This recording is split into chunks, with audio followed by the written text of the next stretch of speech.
ഇന്ന് നമ്മൾ ഡിസ്കസ് ചെയ്യാൻ പോകുന്ന മോൾ കൺസെപ്റ്റ് ആൻഡ് മോളാർ മാസ് എന്ന് പറയുന്ന ടോപ്പിക്കാണ്. നമ്മുടെ 4th ടോപ്പിക്കാണ്. ചാപ്റ്റർ 1-ലെ 4th ടോപ്പിക്കാണ് മോൾ കൺസെപ്റ്റ് ആൻഡ് മോളാർ മാസ്. നമ്മളിത് മിക്കവാറും പേരും 10th കുറച്ചെങ്കിലും പഠിച്ചിട്ടുള്ള, കുറച്ചല്ല ശരിക്കും മോൾ കൺസെപ്റ്റ് പഠിച്ചിട്ടാണ് നമ്മൾ +1 വരുന്നത്. അതുകൊണ്ട് തന്നെ മിക്കവാറും എല്ലാവർക്കും അറിയാം. പക്ഷേ ഞാനിന്ന് ഡിസ്കസ് ചെയ്യാൻ പോകുന്നത് മോൾ കൺസെപ്റ്റിനകത്ത് നമ്മൾ സാധാരണ വരുത്തുന്ന ചില മിസ്റ്റേക്സ് ആണ്, അല്ലെങ്കിൽ നമ്മൾ ഓവറായിട്ട് പേടിച്ച് കുളമാക്കുന്ന ചില കാര്യങ്ങളെക്കുറിച്ചാണ് മോൾ കൺസെപ്റ്റിനകത്ത് ഞാനിപ്പോൾ പറയാൻ പോകുന്നത്. അപ്പോൾ ആദ്യം തന്നെ എന്താണ് മോൾ, അല്ലെങ്കിൽ എന്താണ് മോൾ കൺസെപ്റ്റിനകത്ത് നമുക്ക് പറയാനുള്ളത്, പഠിക്കാനുള്ളത് നമുക്ക് നോക്കാം. അപ്പോൾ അതിനു മുമ്പ് ഞാൻ എന്താണ് മോൾ എന്നുള്ളതിന് മുമ്പ് ഞാനൊരു കാര്യം ചോദിക്കുകയാണ്. എന്താണ് ഡസൻ എന്ന് പറഞ്ഞു കഴിഞ്ഞാൽ? എനി സബ്സ്റ്റൻസ് അല്ലേ, ഏത് കാര്യവും നമ്മൾ 12 എണ്ണം വെച്ചെടുക്കുകയാണെങ്കിൽ, 12 പേന, 12 പെൻസിൽ, 12 നോട്ട്ബുക്ക് അല്ലേ, അങ്ങനെ ഏത് സാധനവും 12 എണ്ണം വെച്ച് നമ്മൾ എടുക്കുകയാണെങ്കിൽ നമ്മളതിന് എന്ത് പറയും? 1 ഡസൻ പേന, 1 ഡസൻ നോട്ട്ബുക്ക് അല്ലേ, 1 ഡസൻ പെൻസിൽ, അങ്ങനെ പറയും. അപ്പോൾ 12 നമ്പർ വരുന്ന ഏതൊരു കാര്യത്തെയും നമ്മൾ ഡസൻ എന്നാണ് വിളിക്കുന്നത് അല്ലേ, ഡസൻ. അപ്പോൾ ഡസൻ എന്ന് പറഞ്ഞാൽ എന്താണ്? 12. അപ്പോൾ നമ്മളോട് ചോദിക്കുകയാണ് അര ഡസൻ എന്ന് വെച്ചാൽ എന്താണ്? അര ഡസൻ, ഹാഫ് ഡസൻ എന്ന് പറഞ്ഞാൽ എന്താണ്? നമുക്കറിയാം 6 ആണ്. അപ്പോൾ 2 ഡസൻ എന്ന് പറഞ്ഞാൽ എന്താണ്? 2 ഡസൻ എന്ന് പറഞ്ഞാൽ നമുക്കറിയാം 24 ആണ്. ഇങ്ങനെ കാൽക്കുലേഷൻ ചെയ്യാൻ നമുക്ക് ആർക്കും ഒരു ബുദ്ധിമുട്ടുമില്ല. പക്ഷെ നമ്മൾ മനസ്സിലാക്കേണ്ട ഒരു കാര്യം, ഇതേപോലെ തന്നെ ഒരു മെത്തേഡ് കെമിസ്ട്രിയിൽ ഫോളോ ചെയ്യുന്നതാണ് മോൾ കൺസെപ്റ്റ്. അപ്പോൾ ഡസൻ എന്ന് പറയുന്ന കാര്യം നിങ്ങൾക്ക് അറിയാമെന്നുണ്ടെങ്കിൽ ഇതുപോലെ തന്നെ സിമ്പിളായിട്ട് നിങ്ങൾക്ക് ചെയ്യാവുന്ന ഒരു കാര്യമാണ് മോൾ. മോൾ എന്ന് പറഞ്ഞാൽ എന്താ? ഈ ഡസൻ പോലെ തന്നെ ഒരു എമൗണ്ടാണ്, എമൗണ്ട് ഓഫ് സബ്സ്റ്റൻസ് ആണ്. നമുക്ക് SI യൂണിറ്റ്സ് ഒക്കെ നമ്മൾ പഠിക്കുന്ന യൂണിറ്റാണ് അല്ലേ, എമൗണ്ട് ഓഫ് സബ്സ്റ്റൻസ് നമ്മൾ പഠിക്കുന്ന യൂണിറ്റാണ് മോൾ. 7ാമത്തെ ബേസ് യൂണിറ്റായിട്ടാണ് നമ്മൾ മോളിനെ പഠിക്കുന്നത്. അപ്പോൾ എന്താണ് മോൾ എന്ന് പറഞ്ഞാൽ, നമുക്ക് ഡസൻ എന്ന് പറഞ്ഞാൽ 12 എന്ന് പറഞ്ഞ പോലെ മോളിനും ഒരു നമ്പർ ഉണ്ടാവില്ലേ? അപ്പോൾ ആ മോളിൻ്റെ ആ നമ്പർ എത്രയാണ്? എത്ര പാർട്ടിക്കിൾസ് എടുത്താലാണ്, അല്ലെങ്കിൽ എത്ര പേന എടുത്താലാണ് നമുക്ക് 1 മോൾ പേന എന്ന് പറയാൻ പറ്റുക, 1 മോൾ പെൻസിലിന് എപ്പോഴാണ് പറയാൻ പറ്റുക? അത് ഒരു നമ്പർ ഇതിനുമുണ്ട്, മോളിനും ഒരു നമ്പറുണ്ട്. ആ നമ്പറിന് പറഞ്ഞ പേരാണ് അവോഗാഡ്രോ നമ്പർ. NA എന്നാണ് അതിൻ്റെ ഷോർട്ട് ഫോം, അവോഗാഡ്രോ നമ്പർ. എല്ലാവർക്കും അറിയാവുന്നതാണ് അവോഗാഡ്രോ നമ്പർ. എത്രയാണ് അവോഗാഡ്രോ നമ്പർ എന്ന് പറഞ്ഞു കഴിഞ്ഞാൽ നമുക്ക് എല്ലാവർക്കും അറിയാം, 6.022 × 10⁻23. അപ്പോൾ 1 മോൾ എന്ന് പറഞ്ഞു കഴിഞ്ഞാൽ 6.022 × 10⁻23 സബ്സ്റ്റൻസ് അല്ലെങ്കിൽ പാർട്ടിക്കിൾസ്. ഇത്രയും നമ്മൾ എന്ത് സാധനം എടുത്താലും അതിനെ നമുക്ക് എന്ത് പറയാം? 1 മോൾ എന്ന് പറയാം. അതാണ് എമൗണ്ട് എന്ന് പറയുന്നത്. ഇത്ര എണ്ണം നമുക്ക് എന്ത് സാധനം എടുത്താലും, അവോഗാഡ്രോ നമ്പർ എണ്ണം, അത്രയും എന്ത് സാധനം എടുത്താലും നമുക്കതിനെ 1 മോൾ എന്ന് പറയാം. പക്ഷേ ഇത്രയും പേന എടുക്കുക, ഇത്രയും പെൻസിൽ എടുക്കുക, ഇത്രയും നോട്ട്ബുക്ക് എടുക്കുക എന്ന് പറഞ്ഞാൽ ഇറ്റ്സ് പ്രാക്ടിക്കലി ഇമ്പോസിബിൾ. ബിക്കോസ് ഇത് നിങ്ങൾ കാണുന്ന പോലെ അത്ര ചെറിയ നമ്പർ അല്ല, ഇതൊരു വലിയ നമ്പറാണ്. 6.022 × 10⁻23 എന്ന് പറഞ്ഞാൽ ഇതൊരു വലിയ നമ്പറാണ്. കാരണം എന്താ? 10ൻ്റെ പവർ 23 ആണ്. 23 എന്ന് വെച്ചാൽ എന്താ അർത്ഥം? എന്താ ഈ പറഞ്ഞതിൻ്റെ അർത്ഥം? 6 എന്ന് പറഞ്ഞൊരു നമ്പർ കഴിഞ്ഞിട്ട് നിങ്ങൾ 23 പൂജ്യം ഇടണം. പക്ഷെ അതിനേക്കാൾ വലുതാണ് ഈ നമ്പർ, കാരണം 0.022 അങ്ങനെയൊക്കെ ഉണ്ടല്ലോ. പക്ഷേ ഞാനതൊന്നും കൂട്ടുന്നില്ല. 6 എന്ന് പറഞ്ഞ നമ്പർ കഴിഞ്ഞിട്ട് എത്ര പൂജ്യം ഇടണം? 23 പൂജ്യം ഇടണം അല്ലേ. 7 പൂജ്യം ആകുമ്പോഴേക്കും അത് എന്തായി? 6 crores ആയി. 9 പൂജ്യം ആകുമ്പോഴേക്കും അത് 600 crores അല്ലെങ്കിൽ 6 billion ആയി. അത്രയും തന്നെ നമ്പർ എന്ന് പറഞ്ഞാൽ നമുക്ക് ചിന്തിക്കാവുന്നതിലപ്പുറമുള്ള നമ്പറാണ്. അപ്പോൾ 23 പൂജ്യം എന്നൊക്കെ പറയുമ്പോൾ അത് ഭയങ്കര വലിയൊരു നമ്പറാണ്. അത്രയും നമുക്ക് ഇമാജിൻ ചെയ്യാൻ വളരെ ബുദ്ധിമുട്ടാണ്.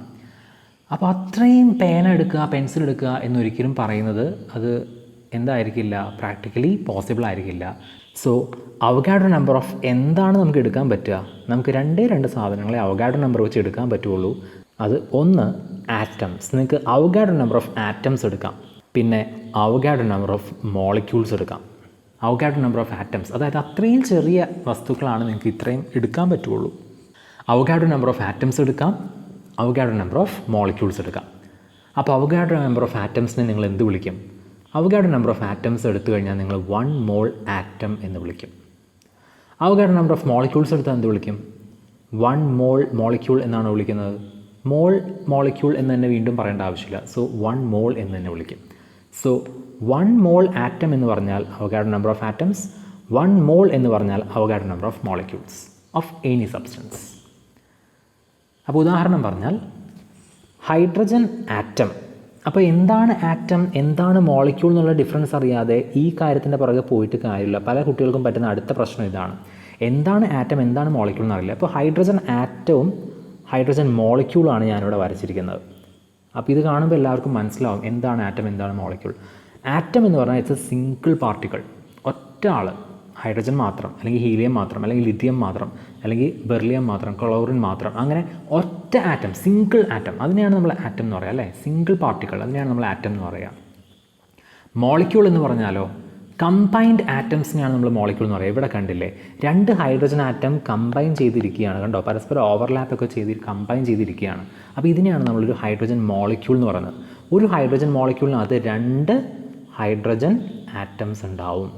അപ്പോൾ അവഗാഡ്രോ നമ്പർ ഓഫ് ആറ്റംസ് എടുക്കുക എന്ന് പറയുന്നതും അവഗാഡ്രോ നമ്പർ ഓഫ് മോളിക്യൂൾസ് എടുക്കുക എന്ന് പറയുന്നതും രണ്ടും രണ്ടാണ്, അല്ലേ?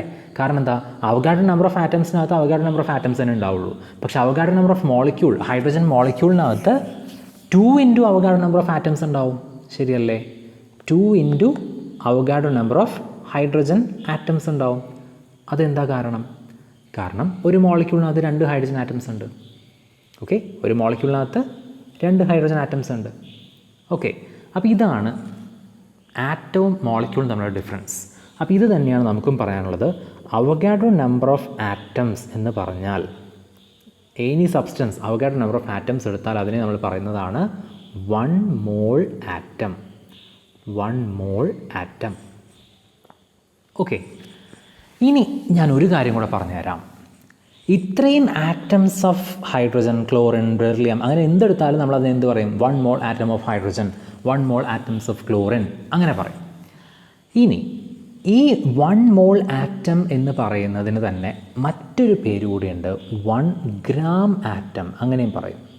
അപ്പോൾ 1 ഗ്രാം ആറ്റം എന്ന് പറഞ്ഞാൽ that is same as 1 mole atom എന്ന് ഓർത്ത് വയ്ക്കുക. ഇത് രണ്ടും ഒന്ന് തന്നെയാണ്, സെയിം പേരുകൾ തന്നെയാണ്. അപ്പോൾ അവഗാഡ്രോ നമ്പർ ഓഫ് ആറ്റംസിന് പറയുന്ന 2 പേരുകളാണ് 1 mole atom and 1 gram atom. Okay, അപ്പോൾ അത് മനസ്സിലായെന്ന് വിചാരിക്കുന്നു. ഇനി ഈ 1 മോൾ ആറ്റം അല്ലെങ്കിൽ 1 ഗ്രാം ആറ്റം എന്ന് പറഞ്ഞാൽ ഇതിൻ്റെ മാസ് എത്രയായിരിക്കും? ഒരു സബ്സ്റ്റൻസിൻ്റെ അവഗാഡ്രോ നമ്പർ ഓഫ് ആറ്റംസിൻ്റെ മാസ് എത്രയായിരിക്കും? 1 മോൾ ആറ്റം അല്ലെങ്കിൽ 1 ഗ്രാം ആറ്റത്തിൻ്റെ മാസ് എത്രയായിരിക്കും എന്ന് ചോദിച്ചാൽ അത് പറയാൻ വളരെ എളുപ്പമാണ്. It will be GAM of that substance. എന്താണ് GAM?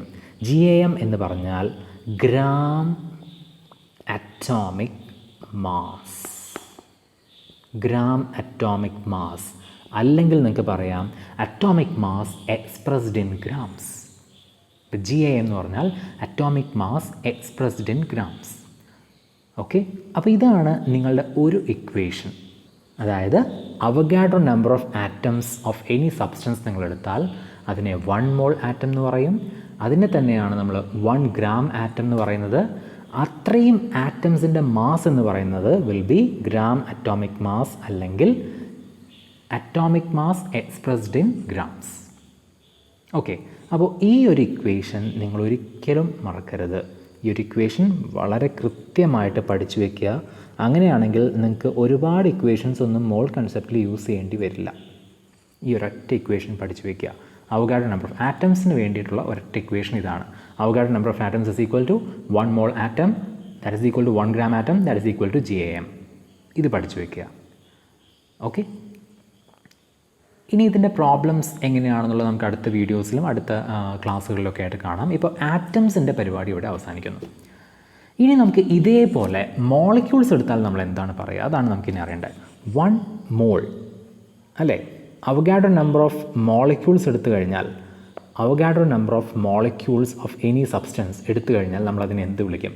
അപ്പോൾ നമ്മളതിനെ വിളിക്കുന്ന പേരാണ് 1 മോൾ. ഇനി 1 മോൾ മോളിക്യൂൾ എന്ന് പറഞ്ഞാലും കുഴപ്പമൊന്നുമില്ല, അതും സെയിം തന്നെയാണ്, 1 മോൾ തന്നെയാണ്. ഇനി നേരത്തെ 1 ഗ്രാം ആറ്റം എന്ന് പറഞ്ഞ പോലെ ഇവിടെ നമ്മൾ എന്ത് പറയും?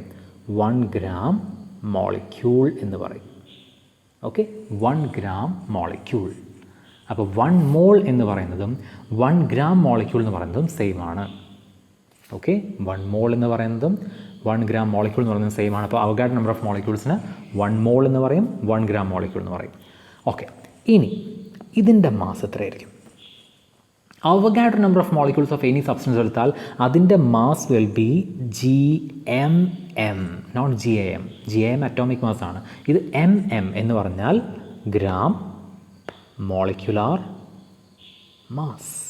ഗ്രാം മോളിക്യുലാർ മാസ് അല്ലെങ്കിൽ molecular mass expressed in grams. എന്താണ് അറ്റോമിക് മാസ് എന്നും എന്താണ് മോളിക്യുലാർ മാസ് എന്നും നിങ്ങൾക്ക് അറിയില്ല എന്നുണ്ടെങ്കിൽ തൊട്ട് മുമ്പത്തെ വീഡിയോ കാണുക. കാരണം അതായിരുന്നു നമ്മുടെ കഴിഞ്ഞ focus area topic, atomic mass and molecular mass. അപ്പോൾ അത് അറ്റോമിക് മാസ് എന്താണ്, മോളിക്യുലാർ മാസ് എന്താണ്, ഫോർമുല മാസ് എന്താണ്, അല്ലെ ആവറേജ് അറ്റോമിക് മാസ് എന്താണ്, ഇതെല്ലാം നമ്മൾ കഴിഞ്ഞ വീഡിയോസിൽ കണ്ടതാണ്. അറിയാത്തവർ അത് കാണുക. ഓക്കെ, അപ്പോൾ അറ്റോമിക് മാസ് മോളിക്യുലാർ മാസ് തമ്മിലുള്ള ഡിഫറൻസ് നിങ്ങൾക്ക് മനസ്സിലാവും. അപ്പോൾ Avogadro number of molecules of any substance എടുത്താൽ നിങ്ങൾക്ക് കിട്ടുന്നത് GMM ആയിരിക്കും. അതിൻ്റെ വെയിറ്റ് മാസ് എന്ന് പറയുന്നത് GMM ആയിരിക്കും, ഗ്രാം മോളിക്യുലാർ മാസ്. ഇനി മറ്റൊരു പ്രത്യേകത കൂടി ഇതിനുണ്ട്.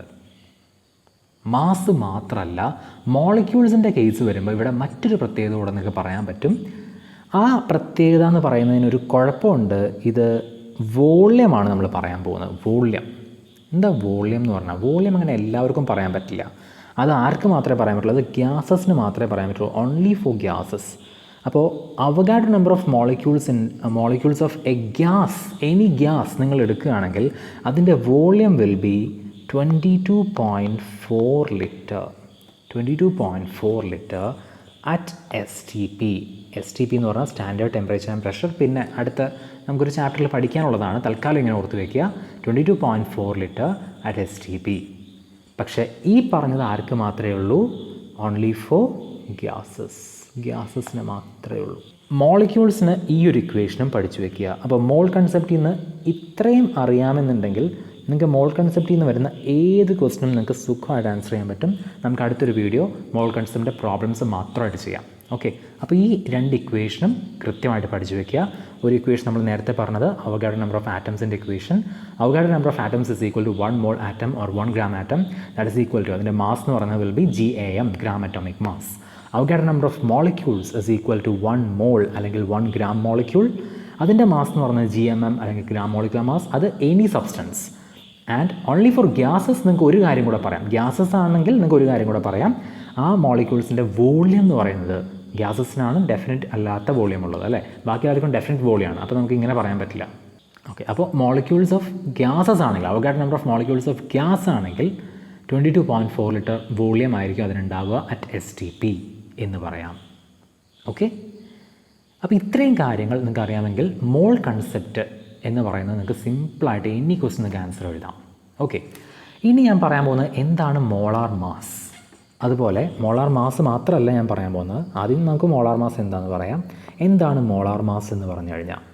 മോളാർ മാസ് എന്ന് പറഞ്ഞു കഴിഞ്ഞാൽ ആലോചിച്ച് നോക്കിയാൽ ആ പേരിൽ തന്നെ ഉണ്ട്, അല്ലേ? എന്താണ് മോളാർ മാസ് എന്ന് പറഞ്ഞു കഴിഞ്ഞാൽ? അതായത് ഒരു മോൾ സബ്സ്റ്റൻസിൻ്റെ മാസ്, അല്ലേ? ഒരു മോൾ സബ്സ്റ്റൻസിൻ്റെ, അതായത് mass of 1 mole of any substance in grams. Okay, mass of 1 mole of any substance in grams. അപ്പോൾ ഇത്ര ഓർത്താൽ മതി. അതാണ് മോളാർ മാസ് എന്ന് പറഞ്ഞാൽ. ഒരു സബ്സ്റ്റൻസ് 1 മോൾ എടുത്തു കഴിഞ്ഞാൽ അതിൻ്റെ മാസ് ഗ്രാംസിൽ എഴുതിയാൽ എന്താണോ അതിനെയാണ് മോളാർ മാസ് എന്ന് പറയുക. ഓക്കെ, അതാണ് മോളാർ മാസ്. അപ്പോൾ ഇത് തന്നെയാണ് ഗ്രാം മോളിക്യുലാർ മാസ്. അപ്പോൾ ഗ്രാം മോളിക്യുലാർ മാസ് അല്ലെങ്കിൽ GMMൻ്റെ മറ്റൊരു പേരാണ് മോളാർ മാസ്. കിട്ടിയില്ലേ? വളരെ സിമ്പിളാണ്. അപ്പോൾ ഞാൻ ഇതിൻ്റെ കൂടെ ഒരു കാര്യം കൂടെ പറയുകയാണ്. എന്താണ് മോളാർ വോള്യം? മോളാർ വോള്യം ഇതേപോലെ തന്നെ ആലോചിച്ച് കഴിഞ്ഞാൽ നിങ്ങൾക്ക് പറയാം. മോളാർ വോള്യം എന്ന് പറയുന്നത് ഗ്യാസസിന് മാത്രം പറയുന്നതാണ്. ഗ്യാസസ്. അപ്പോൾ 1 മോൾ ഓഫ് എ ഗ്യാസ്. അപ്പോൾ നിങ്ങൾ ഇതേപോലെ ഒരു ഗ്യാസിൻ്റെ 1 മോൾ എടുക്കുക. അതിൻ്റെ വോള്യം. അപ്പോൾ നമ്മൾ എന്താ പറയുക? Volume of 1 mole of a gas. Volume of 1 mole of a gas. അതിനെയാണ് നമ്മൾ മോളാർ വോള്യം എന്ന് പറയുക. അപ്പോൾ ഗ്യാസ് ആണെങ്കിൽ അവിടെ ടെമ്പറേച്ചർ പ്രഷറൊക്കെ കറക്റ്റായിട്ട് പറയണം. അപ്പോൾ ഇതിൻ്റെ കൂടെ ഒരു കാര്യം കൂടെ പറയണം. At same temperature and pressure. അല്ലെങ്കിൽ നിങ്ങൾ എടുക്കുന്ന വോള്യം അങ്ങോട്ടും ഇങ്ങോട്ടൊക്കെ മാറിപ്പോവും. അപ്പോൾ at same temperature and pressure എന്ന് കൂടെ പറയണം. അപ്പോഴാണ് നമ്മൾക്കതിനെ മോളാർ വോള്യം എന്ന് പറയാൻ പറ്റുക. ഓക്കെ, അപ്പോൾ ഇത്രയും കാര്യങ്ങളാണ് നമുക്ക് ഈ ഒരു ടോപ്പിക്കിനകത്ത് പഠിക്കാനുള്ളത്. അപ്പോൾ എല്ലാവർക്കും all the best. Thank you.